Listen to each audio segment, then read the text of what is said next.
Welcome to the TufFish Show. I am so excited to bring to you Debbie Monteggia. Debbie, thank you so much for being on the show. Oh, thank you, Jen, for having me. I'm excited to be on your show. I'm so excited to have you. I think this is going to be so much fun. Yes. So tell me, how did you get into writing? I didn't realize at the when I was younger, I was going to be a writer, but it kind of evolved. My writing journey started several years ago, some 25 years ago, when I was suffering from a pretty acute case of anxiety. And part of my therapy to relieve the anxiety was to journal. And through journaling is when I discovered my gift to write. I didn't really realize I was a poet, but I was putting all my emotions on paper and healing and doing all that writing. And then from there, I just extracted certain emotions and feelings and started creating poetry. And that's how it started. And I've been doing it since. Oh, I love that. I love that. You've touched on a couple of things I'd love for you to talk about more. Okay. One of which is, I think that the power of journaling, I just think that it's cathartic. It's amazing because it unlocks, perhaps like you were saying, it helps you to process your feelings, but sometimes ideas stem from that. So how did the journaling help you to sift through the cathartic writing versus something that you might choose later to publish? Well, it started out, like you said, it was very cathartic to write. I didn't realize it was really good therapy internally until, it all came out on paper. But I started there, and it manifested. I started it when my thoughts were kind of sad, because anxiety is a form of depression a little bit. So the sadness, as I worked through the sadness, it started to transition into joy, into happiness, into gratitude. So it was like a 6-month process for me, but it was very moving, and a lot of things came out of it, especially journaling. I sometimes tell people, I talk about the journaling and how powerful it is, like you said, and it kind of, when you journal, people go, oh, I can't write. I go, you don't have to write. You don't have to be a writer to journal. It's just processing your thoughts. And I say it's like clearing the clutter out of your mind a little bit. Whereas what you said, it opens up space for creativity. And that's what was happening to me. I think I was just pouring myself out. And then I started to tap into like fear. One of the emotions is fear. One of the emotions is happiness. And I started writing about all the emotions. So I have a poem called Fear Not Foe But Friend, which chronicles the physical emotions you go through with anxiety, the rapid heart race and the mindset and the clamminess. And that's kind of how all it evolved. Wow. I think that that's courageous. Not only that first off, that you found an outlet that was therapeutic, that was comforting, and it actually, to your point, it's shifted your mindset. It's shifted your experience from a place of sadness or a place of unhappiness or darkness to a place of joy or contentment and gratitude. I think that transition is beautiful. But would you talk a little bit about the courage that it took to say, I think I want to turn this into a published work, or I want to do more with this and share it with more people than just between me and the pages? Right. And that's a good point, because I did years ago. I always said, I want to publish my poetry. I think it speaks deeply and authentically to myself. And it was so extremely helpful for me. I said, I want to give back and share it with other people, to let them know, if you are going through this anxiety, you can get healed.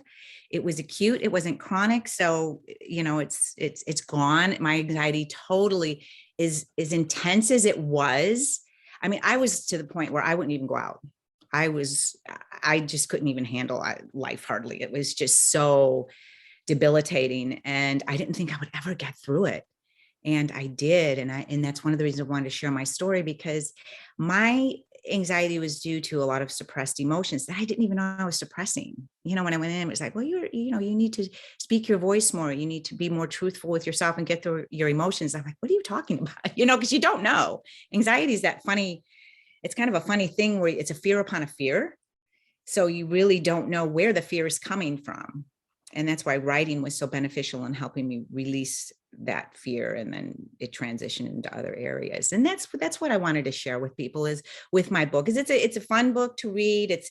It's very I talk about my journey in the beginning, and you can read it from front to back, or you can just pick up the book. I made it as a table book. You can just read one poem in it. I love that. I like when books do that, where you can, it's designed so that you can read it from front to end, but in the same breath, if something just specifically spoke to you and it's that particular poem, that particular chapter or quote or what have you, and it served in that moment, then that, I like when books do that. I think that's a really lovely thing. How did you decide, though, like that fear that that could come up, and it does for many writers, when it's Oh, yeah. I've gotten this book to this space, I've I'm I know I want to turn it into a published work, and I know I want to get it out there, but oh my gosh, that inner critic or that inner voice is starting Oh, yeah. to really like get at you. And especially when you're tackling something like anxiety, Uh-huh. what helped you to overcome that? The fear of or putting it out there. Yeah. That, I'll be candid with you, it was very scary at first. I mean, it took several years before I actually had the nerve to put it out. And I shouldn't say nerve, poetry, it comes from the heart. So you're very vulnerable. I mean, Yeah. because I expose in some of my poems some deep stuff. I talk about emotions and crying and sadness and tears. And some people even have come up to me and say, wow, that was very bold of you to talk about that. I said, well, I talk about that because a lot of people don't want to talk about that, and they don't want to process those more fearful emotions. And it's important that you do, because once you get through all your emotions, even the fearful ones, it leaves space for good stuff to come in. I love that. And you mentioned something that I think was just lovely, and I would love for you to talk a little bit more about that, is that you got feedback. A reader came back and said something to you about how that poem or how your book touched them. What's that like? Talk about it. Oh my gosh, that's exciting, because I can just clap, because it's like, that was my whole purpose. I had a couple of days ago, I was reading a review, and it was from Australia, and it was really good. It just made me so excited because they loved it. They loved the poems in it. They loved the meaning of it. And when I know it's helping people, because a lot of times I'll get feedback as, I never really looked at it that way. Or, you talk about that and you say it's okay. And those are kind of feelings that I don't share with people, or I don't like to talk about those feelings, or let them be viewed by people. And I said, well, we're all people. We all have the same feelings. We're all connected in some way. So don't try to hide or not recognize a lot of how you're feeling. And my biggest, what I always say is, behind fear is your biggest strength. And as scared as I was to write that book, look what happened. Do you know what I mean? I mean, there was fear there, right? So anything there's fear in, it's like, move through it as long as it's safe. I mean, be rational about it. And when you get to the other side, you find some gifts. And that is truly what happened to me with this book. And it happened to me when I went through the therapy years ago. I also discovered my gift. This is more creative, to do interior design, because I'm an interior designer. I've been doing interior design for the past 23 years, and I never thought I would do that. Prior to interior design, I was kind of doing computer work and in the computer field, a little bit more technical. And I went through and all my work and processing everything through the anxiety, and I found out that I had this gift to do design as well. So those are my two passions, writing and design, that came out of working through my fear. Because if I never moved through it, you just stay stuck.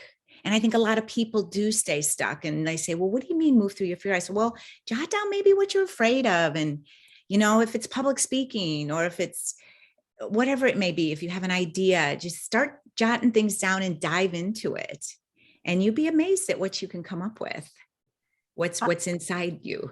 I love that. You gave me goosebumps too, because Oh, good. it was so sweet. And I just think that's, you said that beautifully. And I love the fact that in allowing yourself the space to cathartically write, and became creative in some way, just because of the sheer fact you had a blank sheet of paper that had nothing on it, whether it was pen and paper, pencil and paper, or a blinking cursor on the computer screen, but you had nothing to work with. And then, except for the thoughts that were running through your mind, and just let them flow. So then that turned into something, and that something turned into something that was moldable, and that was an opportunity to say, okay, maybe there's the gift, there's a gift in here that I can Mhm.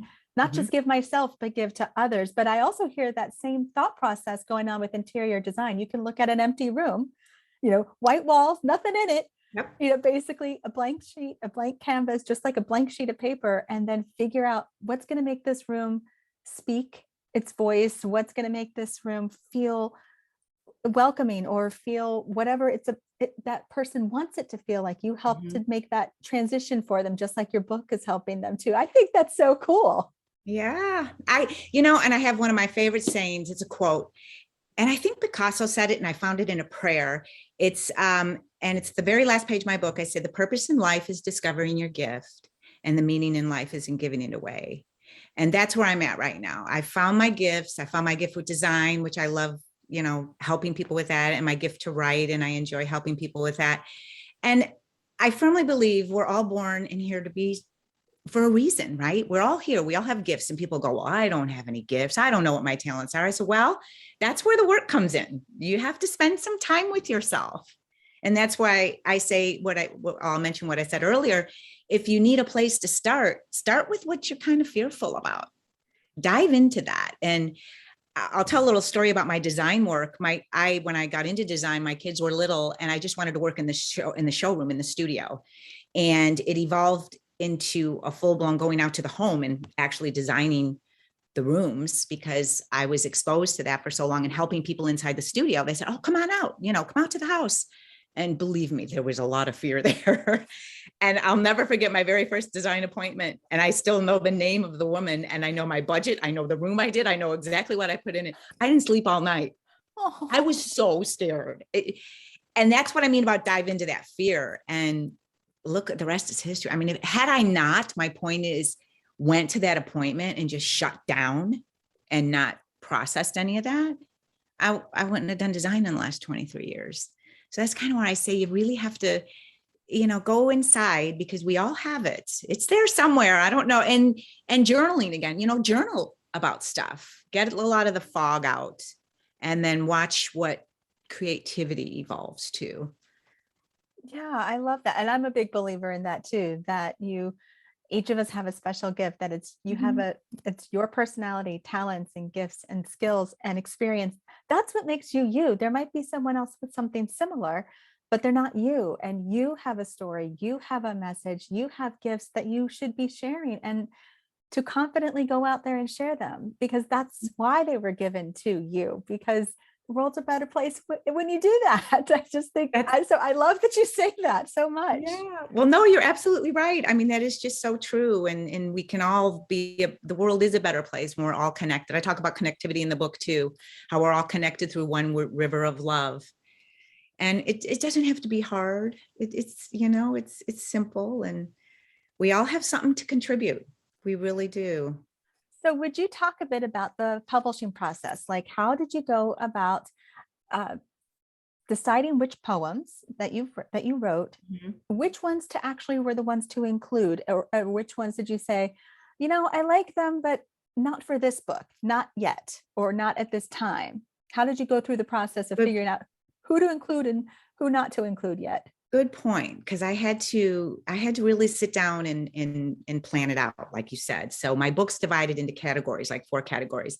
I have a category for children, for Oh, contemplation, for friendship, and love. So I have 18 poems. There's probably about 3 or 4 poems behind each category. And that kind of helped me siphon through things, because you're right. I mean, I have a ton, as we all do, writers do, you have stuff everywhere. I mean, I have journals, I have poetry, I have things all over. And to try and find the ones to put in the book and the size of the book I wanted, I went on a lot of what my family and friends said too, like their favorite poems. Oh, you should do that, like My Child's World.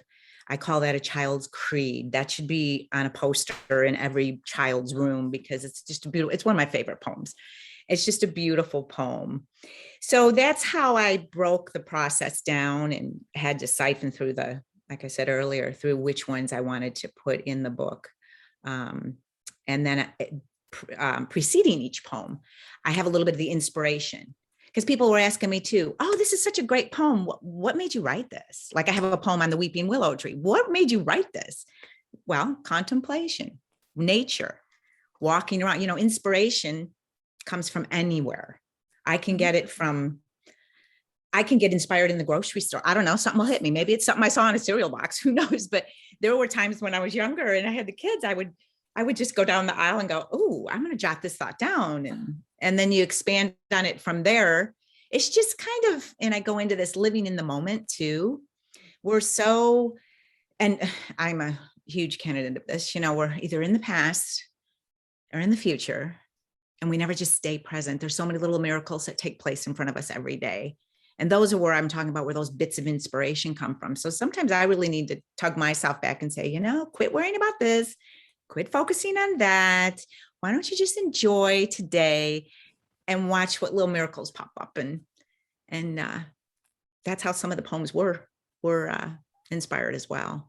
I love that. When I think about that, there are so many times where I'm doing something else, whatever else is. I mean, I could be driving to go run an errand or what have you. And then the phone, something hits, I'll turn the phone on, voice record, and like, oh, here's the idea, or pull over or sit in the parking lot and finish out that note before I'm going and doing something. But just like you're saying, jotting that down and capturing the thought, but not worrying about processing all of it yet. Just trying to not lose the idea, but just still staying in that moment, in that present thought. I love that you said that. That's so cool at the grocery store. That's serious. I know. Speaking to me.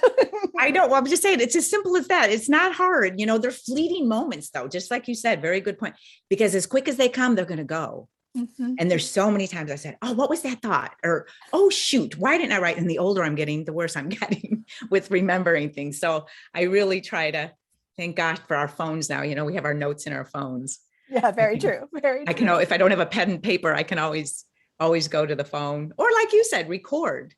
I need to start doing that. I usually go to my notes. I think I'll start recording. Just make sure that if you do that, you go back and look to see if it captured exactly the word that you said or what it felt phonetically that you said. Oh yeah.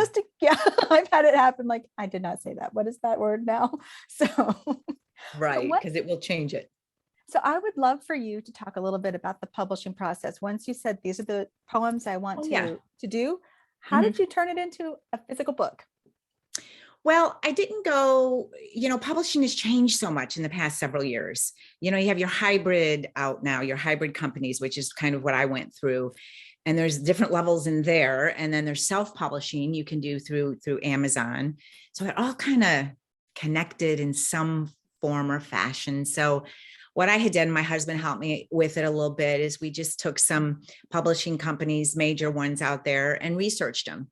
And they were some of the traditional ones like Dorrance and that. And then they also had another revenue stream within them where they did more or less self-publishing or hybrid publishing, where I own the copyright to the book, but they went ahead and worked with the cover and the layout and the design and all that. And there's different tiers of publishing with those companies, different levels.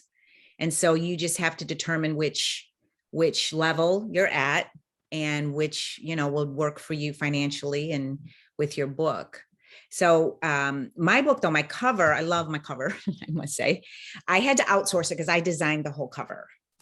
It was kind of a family thing. And when you work with some of these hybrid companies, they source their cover, they source their artwork, which is beautiful. They have beautiful work. But when I originate it myself, I almost had to have someone sketch it out because it's hard for them to capture it, because they do source a lot of their material from libraries that they have. And so this cover, I had to get a firm up in New York, and they did a fabulous job. I just loved it. I told them exactly what I wanted, and it turned out very well. So there's all kinds of avenues to the publishing process. I would say, for people who are just starting, you just kind of have to get online and get your search engine and start typing some stuff in and seeing what's out there. Good. Very cool. I love that. I love the way you talked through that path. So Tears of Change is this beautiful poetry book with quotes and inspiration and such, but you do other things with poetry. What else do you do? I've extracted about 4 of my poems from the book, and I call them poetry overlays. So what that is it's the poem printed out, but it's transparent. And then I have, my customers can send me a photo, like let's say, for instance, my child's world. You can send me a photo of your child, one child, or your children in a group or whatever. And then I take the child's word poem and overlay it. And it's an 11 by 17 size poster. And then you can order that, and then you can frame it to fit your decor. Because here I am with decor. I struggle with that being a designer. There's so many, if I bring in the frames, what are people going to like? What will they not like? So I made it very generic, and they can pretty much pick their own frame, but they can order the poster through me, and it's beautifully done. I wish I had a picture of one. I didn't bring it because I'm traveling, but you can definitely go on my website and you can see, I have a friendship poem on there, and then I have a couple poems on children. Oh, I love that. I think that's such a creative way to take the core of what you created and morph it into something else that is in alignment with you, with your business, with the brand, with the intention of the book, but yet it's a play on that. I think that's right. I really just love creativity like that. And yet again, showing the creativity. I know. And it's interesting you say that, because for years I went back and forth. Do I do the poetry overlays or do I do the book? So that you brought up a good point. What do I do first? And it's funny, and I like to say this, you don't have to have everything exactly perfect from the beginning. It evolves, right? I'm so glad you said that. Yes. Because people, oh, well, I can't write about it. They get so wrapped up in the process and, oh, well, I have to have everything just perfect. No, it's not perfect. It is not perfect at all. You have to start someplace. It's like you crawl before you walk, and with my book, I finally made the decision after years of agony. What am I going to do? This or that, go back and forth. I did the book first. And then you know what happened? Then all of a sudden the website evolved. My husband and I were talking and we're like, oh, well, now we can do this with it. Just like what you said. Well, we have this much. The book's available on the website. So why don't we put the poetry overlays? And it was just beautiful how it all came together. Yep. But I also hear the resonating theme that you talk about. So basically like a golden thread or a golden messaging umbrella type of thing. So you still have a bigger message that you're sharing, but yet the poems, the overlays, all the pieces come under play. So it shows a nice element of how branding works in an author's world too. Yes. So it also shows the expansiveness, if you'll allow it and you're open to it. And it also shows how you've taken other parts that are about you, because we're all multidimensional, we're complex, we have all these different things, and you show how you're bringing all these things in: a love of children, create the interior design, the writing, and the growth that you experience to want to give your gift, but give to others. All of that's coming up through this. I just think it's just beautiful. I love how it's just, thank you. But to your point, you didn't start it. You started and said, let me just figure this out. Start a piece at a time. And to use an analogy like you had used earlier with children, but to your point, you don't go from sitting to running immediately. But when a child does get up and they try, and then they fall down, they don't always cry. Sometimes they're like, oh, okay. Well, I'll get up again, and I just do it again, and I keep going until I'm actually doing what I'm doing. They don't start to doubt themselves in the sense, well, really, should I try running this at all? Should I try? No, that's not what happens. It's, right. I'm going to do this. And so I love that you just showed the determination and I'm going to make this happen. I'm not sure how, but I can do this. And it just has showed you one step at a time to keep sharing your gifts. Right. And that brings up a good point about getting the book going too. When I first started, it was just the poem and then the overlay, the poem and then the inspiration. Then I decided I want to craft in a little bit of artwork, a little illustration. Oh my gosh, that was so incredibly stressful. Oh no. Because I wanted the publishing company to do it, and they wouldn't do it the way I designed it differently. So I pretty much had to do it myself. They directed me to go online to Shutterstock and extract artwork that was already online to put in there, which is easy, right?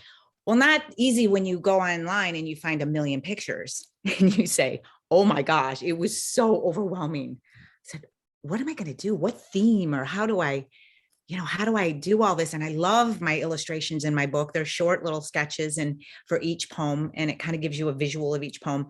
But getting to that point again, like we were talking about, that wasn't a process in the beginning, but it evolved in as I went through it. And then as I went through, because I had to literally put the book away for 2 weeks when it came to the illustration. I was so overwhelmed. I was almost in tears. I said to myself, why did I do this? Back to what you said earlier, that inner critic. I said, I'm not experienced in this. What am I doing? But it evolves is my point. You just have to be confident and listen. I listen to my heart and my gut a lot. My gut, your second brain. I use it in design. I use it everywhere. It's truth. It's your truth. And you really have to hone into that, and you'd be amazed at what happens. I so have enjoyed this conversation. I love this so much. I know, it's so Debbie, fun. where can people connect with you? Where can they find your books? Where can they connect with you to get an overlay? How do people connect with you? I have a website. It's called tearsofchangepoetry.com. And you can order the book through there. You can get it through Amazon or Barnes and Nobles. I do have a section there, as well, where you can look at the poetry overlays, and you can get a feel for what I'm talking about. Visuals are always easier than descriptions. So you can actually see what you'd be getting. They make really unique gifts for any occasion, and the holidays are coming up as well. tearsofchangepoetry.com. And you can find a little bit more about myself if you want to know a little bit more about my journey and who I am and what I do. And it's all there. Just like you said, it's all in one big area. I love it. Debbie, thank you so much for making the time. This has been so much fun and such a joy. Well, thank you so much. I enjoyed it as well. And I hope it's hopeful for other people. Absolutely. Yeah. Absolutely. Okay.